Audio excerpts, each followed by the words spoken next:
Welcome back to Studio B54, where we review movies. Today we're going to be reviewing Single All the Way. This movie's on Netflix. It's a good movie. Um, it's a rom com. Again, just Christmas is full of these rom coms. If it's not like a child of coming of age movie, it's a rom com.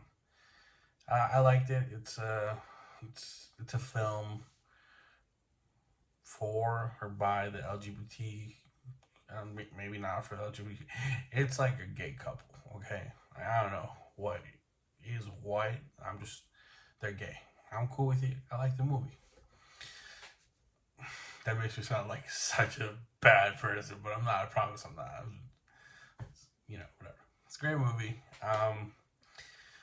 The main character, Peter, he's been single his whole life, and like his family has a problem with that, and they try to like get him together with someone when for a long time, not just now.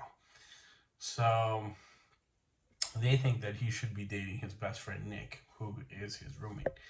They live in Los Angeles. He's a influencer agent or something like that. Like he produces, or he's a managing agent for influencers and Instagrammers and stuff like that. So that's pretty cool. It's like a new movie. He has family somewhere in the Midwest. I forgot where they said. And he goes back to visit them for Christmas. And he's really happy because this time when he's going to go visit, he has a boyfriend. So that's the thing. Like, the family's not going to be on his case because he has a boyfriend now. Turns out the boyfriend was lying to him.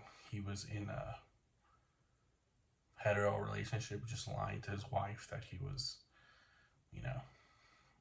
I don't know, it got messy like that. He was straight, but he was still seeing Nick on the side, so he might be gay, bi, I don't know.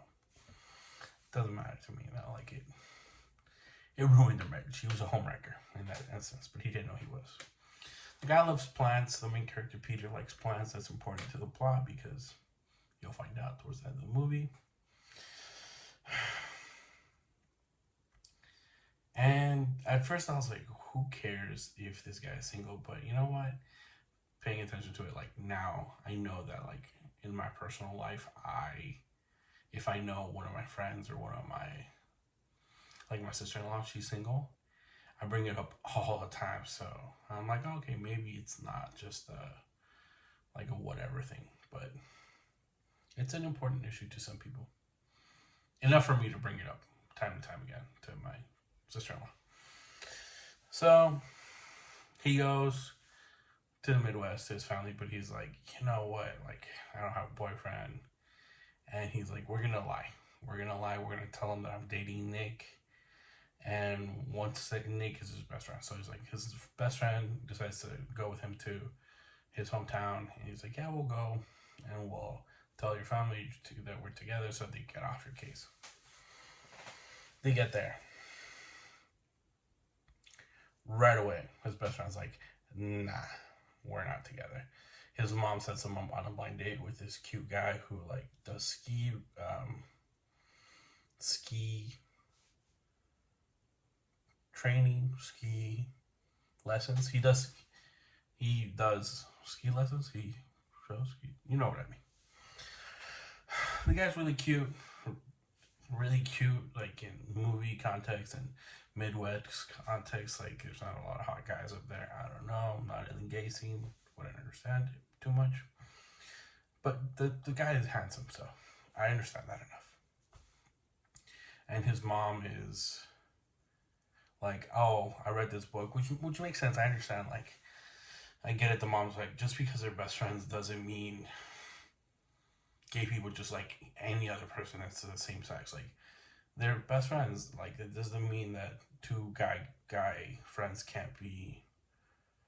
gays can't be friends just because they're dudes. It doesn't automatically make them like a couple. Like, as in a man and a woman can't just be friends, which is true. A man and a woman can't just be friends. So two dudes can just be friends even though they're gay. Doesn't matter.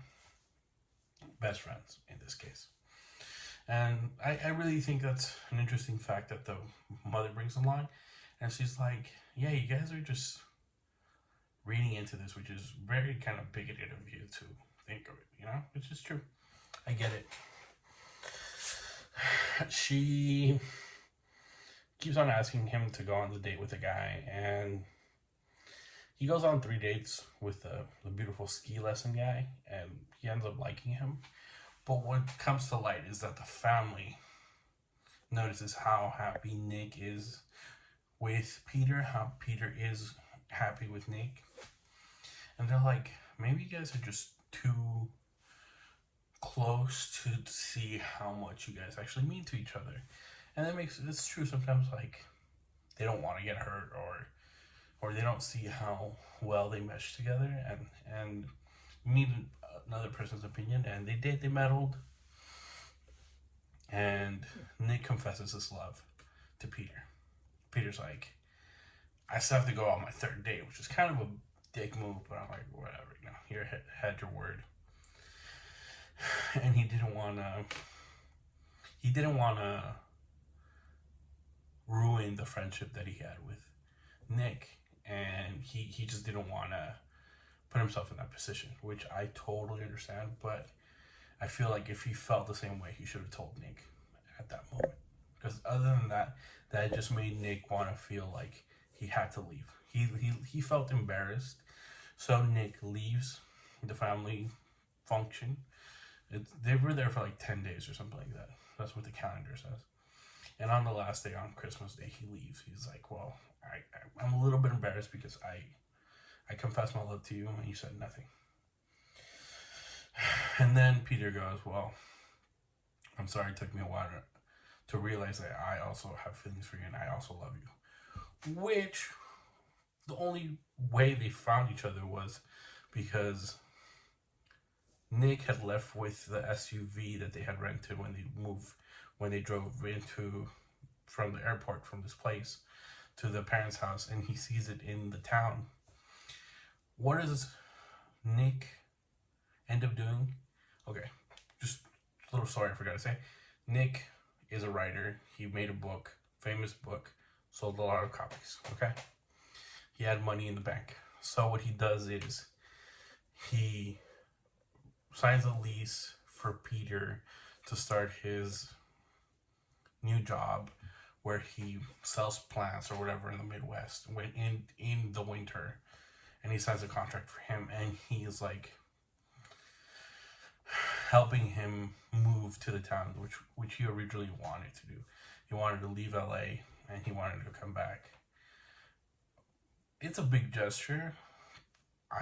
Personally, I think it's too big. I would not do something like that, but whatever. Nick, you do you.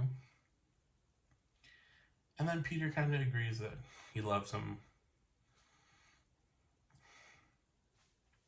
The only reason I watched this movie was because of Stifler's mom. Stifler's mom's in this. I don't even know her real name, but she got me. I saw her on the little poster thing, and I'm like, oh, that lady's there. I like her. She's cool. She's funny. She's too wacky in this movie for me. I get it, like in Stifler, like in American Pie, she's weird, and like in Legally Blonde, she's kind of weird and quirky too, but she's too weird in this movie. I don't like her. Overall, what did I take away from this movie is, I think the biggest thing I took away was, I don't know, sometimes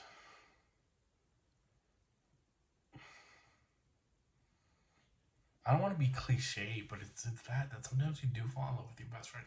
And the only reason I'm saying this is because I fell in love with my best friend. I love her to death, I do. And it's like sometimes it takes meddling from other people to really understand. And for you to understand, for the person, the people in this relationship, in this friendship to understand that sometimes you just got to put it out there.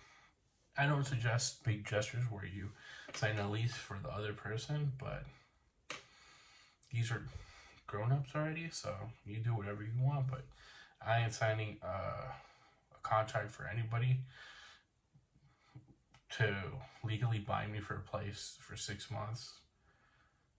I don't know. It just sounded too wacky for me. I give this I